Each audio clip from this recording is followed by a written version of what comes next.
اچھا جی، السلام علیکم ڈیئر اسٹوڈنٹس. ہم نے اس چیپٹر میں چونکہ اب سلیبس ہمارا وہ ہو گیا نا سمارٹ سلیبس جو ہے وہ اس میں کچھ ٹاپکس انہوں نے چھوڑ دیے ہیں. تو ہم نے تو وہ کچھ لیکچرز ریکارڈ کروا دیے تھے، لیکن بہرحال اب ہم اس کو کٹ شارٹ کر کے تو یہ والا ٹاپک جو ہے یہ آپ کا یعنی اس میں سے ریسیپٹرز نہیں ہیں، آئی نہیں ہے، ایئر نہیں ہے. یہ والا ٹاپک جو ہے یہ اینڈوکرائن سسٹم، یہ گلینڈز کا ایک ٹاپک ہے جو ہم پڑھیں گے. اس کو پڑھنے سے پہلے بھی یہ ہے کیا، آپ نے ذرا تھوڑا سا اس کو دیکھیں. آپ نے کہا تھا ایک سٹیمولس ہوتا ہے، سٹیمولس کو ریسیو کرنے والے ہوتے ہیں ریسیپٹر. ریسیپٹر اس کو بھیج دیتے ہیں کوآرڈینیٹرز کو. اب کوآرڈینیٹرز جو ہیں یہ دو کام کر سکتے ہیں، یا تو یہ مسلز کو پیغام بھیج دیں جو ہمارا روایتی طریقہ کار تھا جس میں ہم کہتے تھے کہ بھئی یہ نروس کوآرڈینیشن ہے، یا پھر ریسیپٹر جو ہے پیغام بھیج دیتے ہیں گلینڈز کو. یہ جو گلینڈز ہیں یہ ہارمون پیدا کرتے ہیں. یہ وہ کیمیکل ہیں جو مختلف قسم کے کام سر انجام دیتے ہیں جسم کے اندر. ہارمونز انزائمز کی طرح یہ کام کر رہے ہوتے ہیں.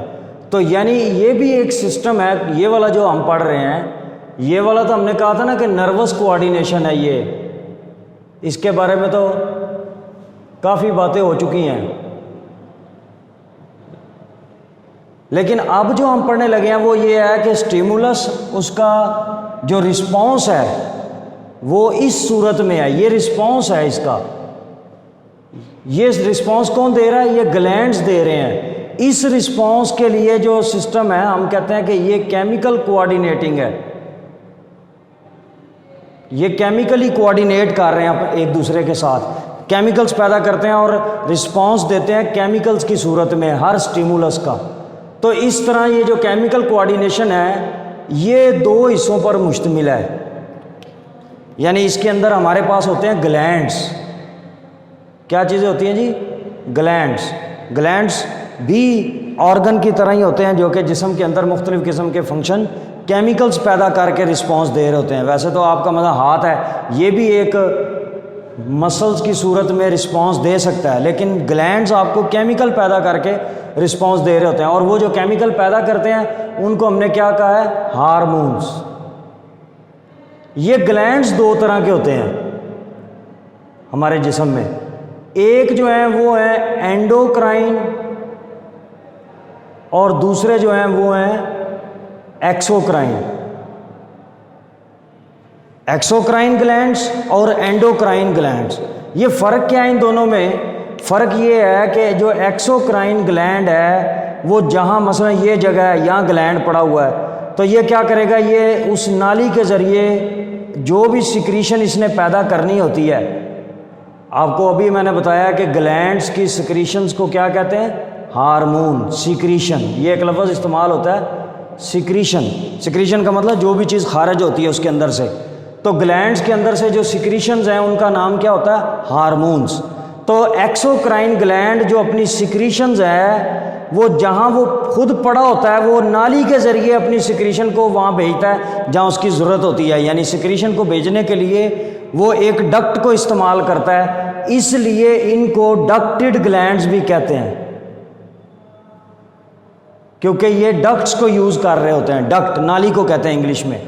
اور اینڈوکرائن گلینڈز جو سیکریشن پیدا کرے گی وہ اس کو بلڈ میں ڈال دیں گے. بلڈ میں ڈال دیں گے جہاں بھی اینڈوکرائن گلینڈ پڑا ہوگا، اور جہاں وہ اینڈوکرائن گلینڈ پڑا ہوگا وہ اس ڈکٹ کے ساتھ لے کے اس کو بلڈ میں بغیر ڈکٹ کے بلڈ میں ڈالے گا. بلڈ اس کو اس کے ٹارگٹ پہ لے جائے گا. اس میں دو ٹرمز اور آ گئی، ایک ہے سورس اور دوسرا ہے ٹارگٹ. جہاں پہ کوئی گلینڈ واقع ہوتا ہے اس کو کہتے ہیں اس کا سورس، اور جہاں پہ اس نے فنکشن پرفارم کرنا ہوتا ہے وہ اس کی جگہ ہے ٹارگٹ. تو یہ جو ایکسوکرائن گلینڈز ہیں یہ نالی کے ذریعے سورس سے ٹارگٹ تک چیزیں بھیجتے ہیں، جبکہ اینڈوکرائن گلینڈز جو ہیں یہ بلڈ میں ڈال دیتے ہیں اور بلڈ اس سیکریشن کو وہاں تک لے جاتا ہے جہاں تک اس کی جو آپ کے سلیبس میں ہے وہ ہے اینڈوکرائن گلینڈز. یہ والا ٹاپک ہے. اس میں جو پرانی بک تھی اس میں ایکسوکرائن گلینڈز کا بھی ایک بھرپور ٹاپک تھا، لیکن اب یہ نہیں ہے. اس میں پھر بھی جاتے جاتے میں ذکر کرنا چاہتا ہوں، یہ جو سویٹ گلینڈز ہیں، سبیشیس گلینڈ آئل پیدا کرتے ہیں اسکن کے نیچے یہ والے، اور سینٹ گلینڈز ہیں جو ہر ایک آرگنزم کی مخصوص سمیل ہوتی ہے، خاص طور پہ میملز کی، وہ یہ سارے ایکسوکرائن گلینڈز ہیں۔ ان کا ذکر ہی نہیں ہے آپ کی بک میں، اس لیے ہم ان کو بس یہیں تک چھوڑ دیتے ہیں۔ اینڈوکرائن گلینڈز کا ایک پورا ٹاپک ہے، پورا جو آپ کا پورشن ہے اس چیپٹر کا نا، کیمیکل کوآرڈینیشن ڈیل کر رہا ہے۔ اس میں پہلا جو گلینڈ ہے وہ ہے پیچوٹری گلینڈ، یہ والا پیچوٹری گلینڈ جو ہے اس کو ماسٹر گلینڈ کہتے ہیں جسم کا، یا اس کا نام ڈبل گلینڈ بھی ہے۔ اس سینس میں نہیں اس کو ڈبل کہتے، کیونکہ آگے ہم پڑھیں گے پینکریاز وہ بھی ڈبل ہے۔ بہرحال اس کو ہم ایک دفعہ روک دیتے ہیں، یہ آپ کو کنفیوز ہی نہ کرنے لگ جائے، تو اس کو ماسٹر گلینڈ آپ سمجھ لیں کہ یہ ماسٹر گلینڈ ہے۔ وہ کیسے؟ ایک تو ماسٹر اس لیے ہے کہ یہ سارے جتنے بھی باڈی کے گلینڈز ہیں ان کو آرڈر دے بھی سکتا ہے کہ آپ نے کیا کام کرنا ہے یا اب کام روک دینا ہے، تو یہ سب کو لک آفٹر کرتا ہے۔ دوسرے نمبر پہ یہ خود بھی سیکریشنز پیدا کرتا ہے، تو یہ اس لیے ماسٹر گلینڈ ہے، دونوں کام کر رہا ہے، یعنی گلینڈ سیکریشن بھی پیدا کر رہا ہے اور دوسروں کے فنکشن کو متاثر بھی کر رہا ہے، یعنی ان کو یعنی کام کرنے کے لیے ایکٹیویٹ بھی کر رہا ہے، انہبٹ بھی کر رہا ہے۔ اس گلینڈ کے ہارمونز کو کہتے ہیں ٹروفک ہارمونز۔ اگر آپ اس کی لوکیشن بتانی ہو تو سومیٹوٹروفن جو ہے، آپ نے برین کے پارٹ پڑھے تھے جس میں آپ نے کہا سیریبرم سب سے اوپر ہے، فور برین کا پارٹ ہے، اس کے نیچے تھیلیمس ہے اور اس سے بھی نیچے ہائپو تھیلیمس ہے۔ تو یہ جو ہے یہ ہمارا یہ پیچوٹری گلینڈ جو ہے یہ لگا ہوا ہے تھیلیمس کے ساتھ۔ اگر غور سے دیکھیں تو اس گلینڈ کے یوں دو لوبز آپ کو نظر آئیں گے، یہ والے، ایک اس کا اینٹیریئر لوب اور دوسرا ہے پوسٹیریئر لوب، یعنی ابھار سے ہیں دو سیکشن ٹائپ کہہ لیں آپ اس کو، لوبز ہیں وہ، ایک آگے سامنے انٹیریئر ہے اور ایک پوسٹیریئر ہے۔ اب یہاں سے ان کے ہم نے دیکھنا ہے کہ انٹیریئر لوب کون کون سے ہارمون پیدا کر رہا ہے اور پوسٹیریئر لوب کون کون سے ہارمون پیدا کر رہا ہے۔ اس گلینڈ کی شکل جو ہے وہ کس شیپ کی ہے؟ پی شیپ، پی مٹر کے دانے کو کہتے ہیں۔ تو اس کے انٹیریئر لوب جو ہے، ایک انٹیریئر لوب تھا اور دوسرا جو ہے وہ پوسٹیریئر لوب ہے۔ انٹیریئر لوب ہائپوتھیلیمس کے زیر اثر یہ ہارمونز پیدا کرتا ہے، ایک تو سومیٹوٹروفن ہارمون، اس کو ہم کہتے ہیں ایس ٹی ایچ، سومیٹو ٹروفن ہارمون، یہ اس کا پورا نام ہے، مختصر کر کے اس کو کہتے ہیں ایس ٹی ایچ، یا گروتھ ہارمون بھی ان کو کہتے ہیں، کیونکہ یہ جسم کی گروتھ سے ریلیٹڈ ہوتے ہیں۔ اس میں تین سچویشن ہوتی ہیں، اگر تو ایک گروئنگ ایج ہو، کسی بھی آرگنزم کی گروتھ ایج مختلف ہوتی ہے، اب انسانوں میں مثلا 18 سال تک، 19 سال تک، 17 سال تک گروتھ ہوتی ہے، تو اس میں اگر گروتھ ایج میں یہ پیدا نہ ہو،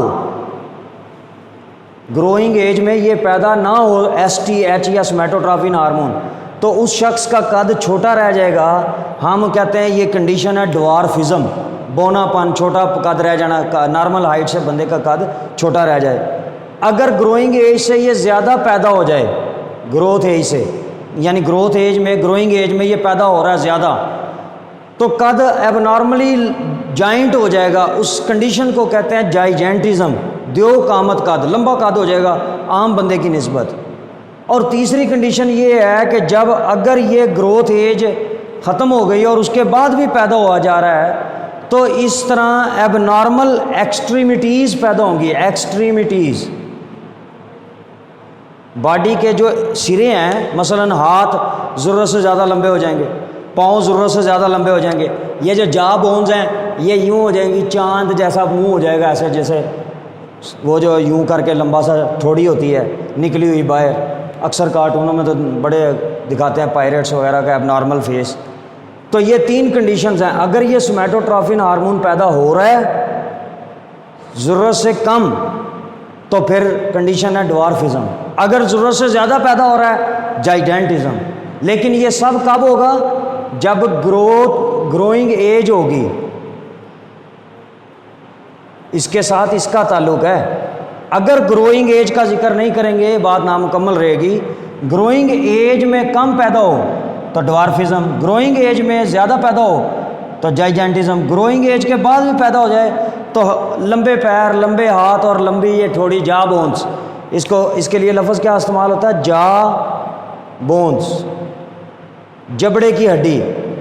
پھر اسی طرح ہاتھ اور پاؤں یہ بہت زیادہ لمبے ہو جائیں گے، انسیسریلی ضرورت سے زیادہ لمبے ہو جائیں گے.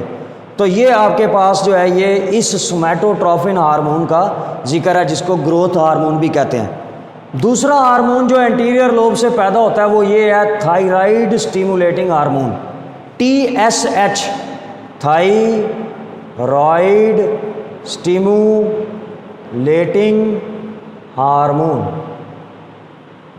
نام سے ہی بتا رہا ہے ایک گلینڈ ہوتا ہے یہاں تھائرائیڈ گلے میں، اکثر سنا ہوگا آپ نے، آج کل تو بڑا ذکر ہوتا ہے اس کا. تھائرائیڈ ہارمون یہ ماسٹر گلینڈ جو ہے برین میں پڑا ہوا ہے، یہ تھائرائیڈ کو سٹیمولیٹ کرنے والا ہارمون پیدا کرتا ہے، تھائرائیڈ سٹیمولیٹنگ ہارمون، کہ تھائرائیڈ کو کہتا ہے کام کرو. یہ اس کا فنکشن ہے TSH کا. یہ تھائرائیڈ گلینڈ کو سٹیمولیٹ کرتا ہے کہ وہ اپنا کام فنکشن پرفارم کرے. تیسرے نمبر پہ کچھ اور بھی ہارمون اس میں سے پیدا ہوتے ہیں انٹیریئر لوب میں.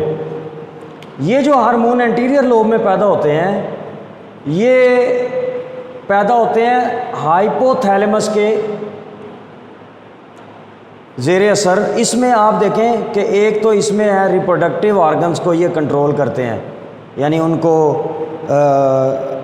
ان کے فنکشن کے لیے نا اووری وغیرہ ہو گئے ٹیسٹ اس کو ایکٹیویٹ کرتے ہیں. دوسرے نمبر پہ یہ جو دوسرے ہارمون ہیں یہ ایڈرینل گلینڈز کو کنٹرول کرتے ہیں. یہ بھی گلینڈ ہیں جسم میں جن کا ذکر آگے چل کے ہم آپ پڑھیں گے اس ٹاپک میں. آپ کے اینڈوکرائن گلینڈ میں ہے. جو ابھی تک آپ نے ایک گلینڈ ہم پڑھ رہے ہیں پیچوٹری، لیکن اس میں دو کا ذکر آ چکا ہے. ایک تھائرائیڈ کا ذکر آ گیا ہے اور ایک ایڈرینل کا آ گیا ہے. یعنی اب تک آپ 3 گلینڈز کا نام سن چکے ہیں، ایک پیچوٹری، دوسرا تھائرائیڈ اور تیسرا ایڈرینل. پیٹیوٹری کے بارے میں یہ ہم پڑھ رہے ہیں یہ کس کس کو کنٹرول کر رہا ہے. تھائرائیڈ کے بارے میں اور ایڈرینل کے بارے میں نیکسٹ لیکچرز میں آپ پڑھیں گے. تو ایڈرینل گلینڈ یہ ہو گیا. یہ ساری سٹوری جو ہے یہاں سے یہ سارے تھے انٹیریئر لوب کے ہارمون یہاں تک. اب آپ پڑھنے لگے ہیں پوسٹیریئر لوب کے ہارمون کے. پوسٹیریئر لوب کتنا ہے اور یہ ہے کتنا؟ ایک آلمنڈ کے سائز کا، ایک چھوٹا سا بادام کے مٹر کے دانے کے جیسا چھوٹا سا گلینڈ ہے، لیکن دیکھیں کہ پوری باڈی کی جو ہے گروتھ اس کے اوپر ڈیپینڈ کر رہی ہے. تھائرائیڈ گلینڈ کی ورکنگ اس کے اوپر کام کر رہی ہے اور تھائرائیڈ گلینڈ کے بڑے فنکشن ہیں، ابھی نیکسٹ آپ پڑھیں گے. اور اسی طرح یہ ریپروڈکٹیو آرگنز کے ایڈرینل گلینڈز کے کنٹرول کیے جا رہے ہیں اس سے. پھر جو پوسٹیریئر لوب ہے اس کے 2 ہارمون ہیں جس کو ہائپوتھیلیمس کنٹرول کر رہا ہے. پوسٹیریئر گلینڈ کو نا پوسٹیریئر لوب کو ہائپوتھیلیمس کنٹرول کر رہا ہوتا ہے. برین کا پارٹ ہے، یاد ہے نا آپ کو، پہلے تھا